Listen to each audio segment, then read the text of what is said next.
berterabur, nama dia. Berterabur.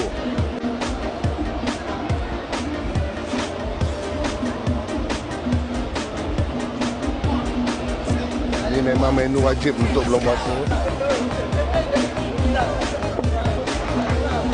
Memang berkiai daging kita. Kita letak ni. So kita letak kita punya. Sebab kita tak bawa sos, kita tak bawa botol. Botol dia hilang. Sebab kita pakai ni. Kata tak? Kata tak? So kita letak kita punya fish and chips. Saya cerita. Berterabur. Nama dia. Berterabur. So dah macam ni. Sebab panas-panas. Kita potong lagi. Dan kita bagi free fries. 1, 2, 3, 4, 6. So kita akan bagi fries sekali. Setiap kita punya order memang kita bagi fries. Ini menu paling hot kita punya sembang every year, fish and chip roti john.